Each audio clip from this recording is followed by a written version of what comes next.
In comic books, death is almost pointless. As long as you're popular, you're coming back one way or another, and this can really hurt the effects of said character's death. Even characters dying to die in massive events for shock value just hurts the comic in general. I was gonna save this for later, but in the Ultimate Marvel Universe event Ultimatum, all of these characters died. Angel, Beast, Blob, Cannonball, Cyclops, Daredevil, Dazzler, Detonator, Doctor Strange, Emma Frost, Forge, Franklin Storm, Hard Drive, Hank Pym, Juggernaut, Longshot, Lil Riley, Magneto, Nightcrawler. You would think I'm almost done, but nah, I'm gonna keep going. Polaris, Professor X, Psylocke, Sunspot, Syndicate, Thor, Toad, Wasp, Wolverine, Nightmare. Just holy shit, right? A horrible comic overall, but back to my point. Death just doesn't matter much in superhero comics. However, there are some that are still very impactful if done right. One that comes to mind immediately is Brian Michael Bendis' The Death of Spider-Man. This saga arc, whatever you want to call it, takes place in Ultimate Spider-Man issue 156 to 160. The Death of Spider-Man is a fitting, reflective close to the life of Ultimate Peter Parker and a testament to the heroism of Spider-Man, in a fitting way for Brian Michael Bendis and Mark Bagley to close out a story they started over a decade earlier. It is in every way perfect. Until he came back and turned out to be a lie, but we won't be talking about such things. Marvel's Ultimate Universe was an incredibly fresh way for some of the top creators working in comic books to explore new opportunities and relaunch iconic characters without the baggage of continuity. This helped new readers ease into the medium while also allowing creators to tell stories unburdened by decades of history and backstory. It was something fresh and exciting, classic characters boiled down to their purest essence. This approach worked, particularly when pitted against a wider Marvel Universe populated with characters that had drifted away from their roots a bit. Modern storytelling conventions, popular writers and artists, and an ease of access all made the Ultimate Universe a very exciting place to be. The early years of the Ultimate Universe offer some of the best gateways into comic books for anybody looking to branch into the medium. Spider-Man specifically was a hit and an absolute pleasure to read. Bendis adds more to the initial outing by tying Parker's Spider-Bite to Norman Osborn and his corporation. Osborn Industries is doing work in genetic engineering, and the radiated spider is one of the byproducts. We also see the birth of the Green Goblin in this story as an effort to mimic the super soldier serum used on Captain America. Dr. Otto Octavius is introduced as one of Norman's scientists, who uses his specialized arms to work simultaneously with multiple devices and chemicals. The Green Goblin's visual presentation is also very different, presenting him as a hulking horned monster, which causes the character to be completely different from the classic gay-ass glider riding version. The elements that I feel really work best with the decompressed storytelling of Bendis are Uncle Ben, Aunt May, and Peter's classmates. Instead of Uncle Ben being killed off pages into the origin, he sticks around for almost 4 issues until he's killed by the burglar. This means readers get a strong understanding of how important Ben is in Peter's life. He's still an old guy, but he's now presented as the grieving brother of Peter's dad, who was doing his best to raise his nephew right. May especially will get some of the best character developments he's ever received since their introduction. At school, Peter's friends are Mary Jane Watson and Harry Osborn. Flash Thompson is still a dick, however his social circle includes Liz Allen and the newly introduced Kong. These characters get some relatively deeper than expected development throughout Ultimate Spider-Man and become essential parts of Peter's extended cast, and are just fun as hell. However, outside of Spider-Man, there were events that led to the downfall of Earth 1610, and other Ultimate titles just, well, weren't the best. Very questionable choices were made. However, Spider-Man stayed a well-liked comic, even though it itself went through questionable changes. Everything great has to come to an end, however. The story of Ultimate Spider-Man culminates into one amazing arc, the death of Spider-Man. The first issue of this arc starts with the most CTE riddle villain I have ever seen in my life. The Green Goblin, Norman Osborn, is in S.H.I.E.L.D. custody. And I think it's fucking hilarious how in every single piece of media, S.H.I.E.L.D. is quite literally almost useless. Even being in somewhat control of the Ultimates and the Fantastic Four, they still put no fear into my heart. And they most definitely didn't put any in Norman's either, because after being captured, he just escapes so easily while also freeing the rest of the Sinister Six. While going on a merry date with MJ, Peter is called to training by no one other than Steve Rogers, who is, and I mean this in every way possible, a dick in this universe. They go to the cemetery where Steve gives him this speech about how Peter isn't ready and how he doesn't fight like his life is on the line and calls him a fool. It's crazy. However, in the middle of this teaching lesson, Steve gets called to handle an emergency, and Peter follows him even though he's explicitly told that he can't because he's not ready. Peter in this universe is for the most part alone in his superhero journey. The Ultimates don't like him for the most part, with the exception of Iron Man, and the Fantastic Four kind of have their own things to deal with. Peter is left to build a hero standard for himself, which adds more charm to an already alluring title, and is what I think makes this journey of Peter so engaging. The Sinister Six land in some random guy's apartment and watch the news, and here goes Norman, already ready to kill Peter straight out of jail.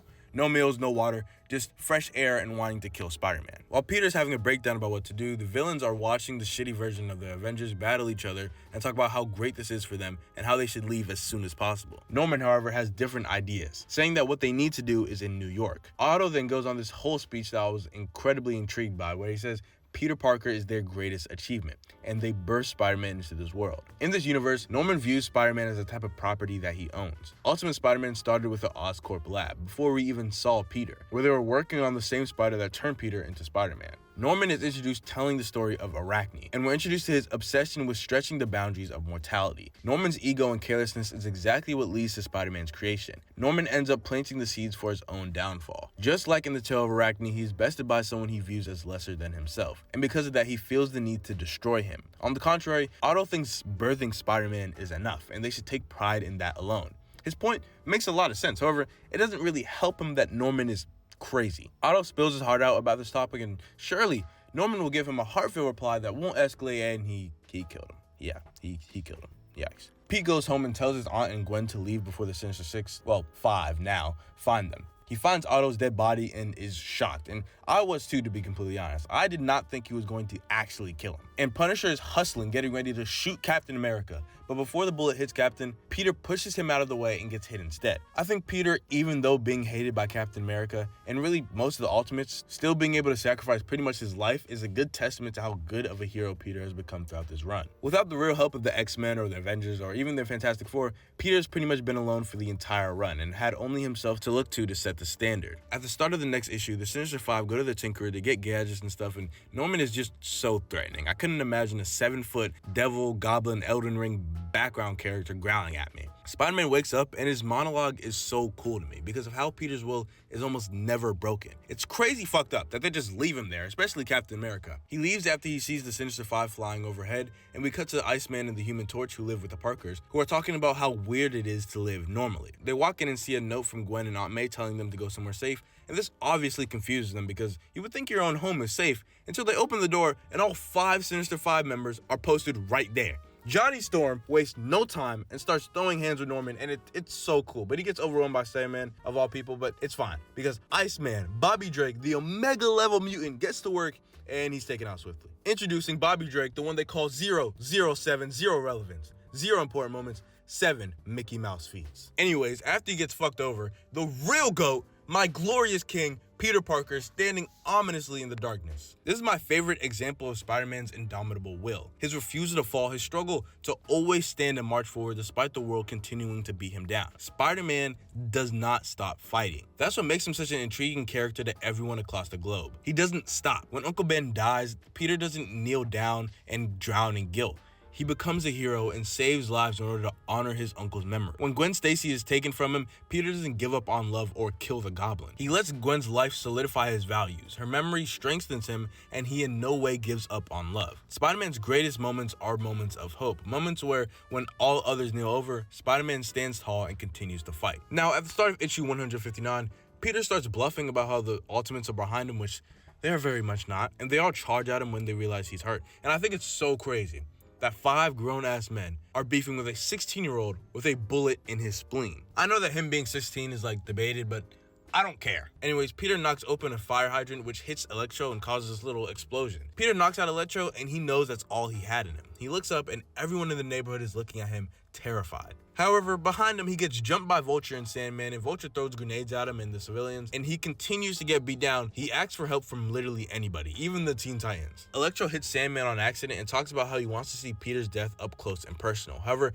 Peter cracks a joke about how he was never a real adversary to him. And now, I'm really kind of starting to see why they want to kill him. But then Aunt May just kills Electro. Just shoots him through the fucking chest. They reconcile and check on Johnny and Bobby. And while May and Peter are talking, they're suddenly interrupted by Norman the Green Goblin Osborn. Issue 160 is the last issue, and it's heartbreaking. The cover is drawn beautifully by Mark Bagley and Justin Poner, and on the inside is one of, if not my favorite, panel, page, whatever you want to call it, of all time. It's Uncle Ben holding Peter, and it just brings a tear to my eye. All the variant covers do. Peter is hurrying to save Gwen and Aunt May from Norman, and holy hell, this panel is crazy. I just couldn't imagine being Peter in this moment. They land, and Peter is yelling at Gwen to get May out of there as fast as possible, And while he's trying to convince them, Norman jumps over a building with fury in his eyes, but my glorious king punches the shit out of him. And he goes over to try and wake Johnny, and Johnny, the real GOAT, wakes up and is on timing immediately. However, he's sadly overpowered by Ugly Goblin Man, and he absorbs his powers somehow, but Peter doesn't care. He starts beating him down and asks him what killing him will do for Norman and what's next after he dies. His son, who he killed, won't come back to life, and his hilarious hair won't come back either.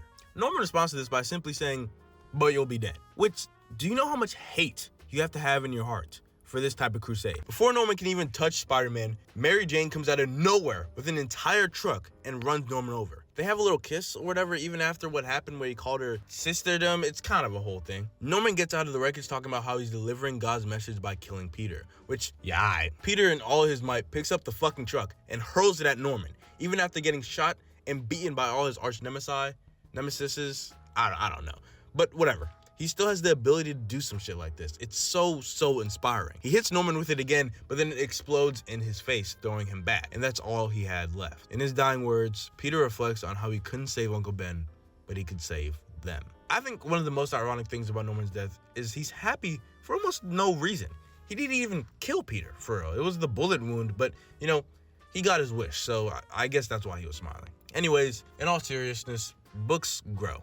Some writers move on to other projects and fresh voices are brought in. However, that was not the case with Ultimate Spider-Man. While all other main Ultimate writers abandoned their characters and stories since the initial launch, Bendis has stuck with Peter Parker through thick and thin and through highs and lows. Then it was time to take out Parker the only way he knew he could. So what does he do? He offers Peter the most heroic death possible, the one where Peter does what he's great at, saving people. Peter was shot and had a bridge dropped on him, but he still manages to take out the Sinister Six in a fantastically scripted and illustrated story. He's beaten, battered, and broken, and then faces off with his greatest enemy, his pretty much creator, Norman Osborn. However, even overpowered and beaten, Peter manages to make a last-minute save that finally takes Norman and himself out forever. And as Peter lies on the ground, he smiles, because for the first time since the tragic loss of his uncle, he truly did everything right. He wasn't late, he didn't make any accidents, and he didn't sacrifice anybody. This isn't just a belief of the character, though. That emotion translates rather decisively to the reader. This death is a deserved farewell to Ultimate Peter.